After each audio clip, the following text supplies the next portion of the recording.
Perfectionism is the highest form of self-abuse.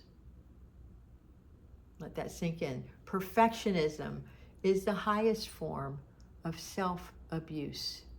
As if we didn't have enough already. Hi, my name is Patty, and I'm here to help you and me find those unconscious, unloving parts of us and turn them into conscious and loving parts. We can have a more conscious and loving world. And when you are being somebody who's a perfectionist, you're demanding, you're mean, you're unforgiving, you let everybody have it, and you are not a pleasant person to be around, and all your screaming and yelling isn't going to make anything better. As a matter of fact, you are making people feel unsafe.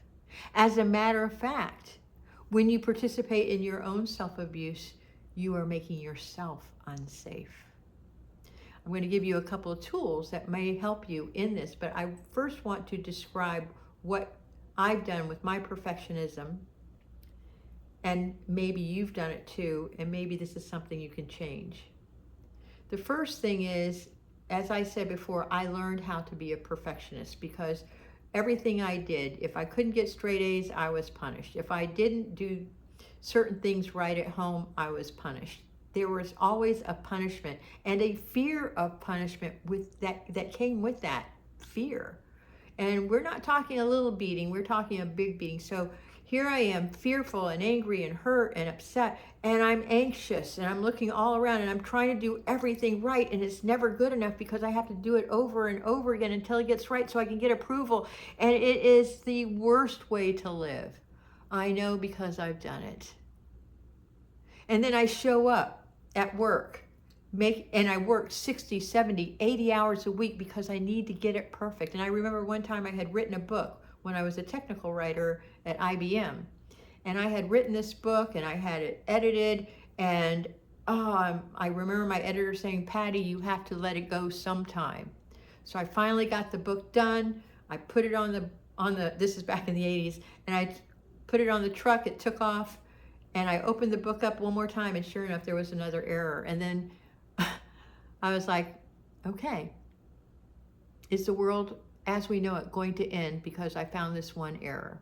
No, it isn't. And oh well, there's nothing I can do about it. So I've softened a little bit about my expectations, and I still struggle with making sure everything is as good as it can be, but it's not as perfect as it used to have to be. So years ago, I had heard of this video that Louise Hay did, and it was really, really good, and I want you to listen to it. And she says, this is the number one way to improve your life if you deal with perfectionism. Stop criticizing yourself. Stop criticizing yourself, and you're not even aware that you're doing it. This is what I do with some of my friends. I will listen to them as they speak under their breath and like, oh my God, I'm such an idiot. I can't believe I did that. And I'll go up to them and I'll say, you know, I want to say something to you. You said something really mean about my friend. And they'll look at me and they're like, me? I never said anything mean about anybody. I said, the way you talk to yourself, the way you talk to my friend was really hurtful. And I really don't appreciate it. And I'd like you to use that tool on you, yourself, and other people when you find them beating themselves up mercilessly for no reason.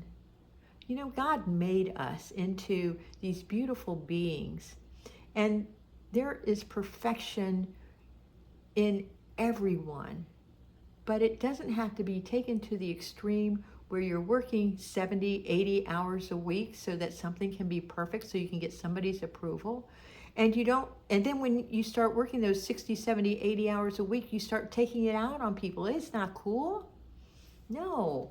So just think about that. Just stop criticizing yourself. And then the next thing you can do is when you're becoming aware of your critical thinking of yourself, like judgment, what you can do is just find some phrases to love yourself. Oh, I'm just doing the best I can.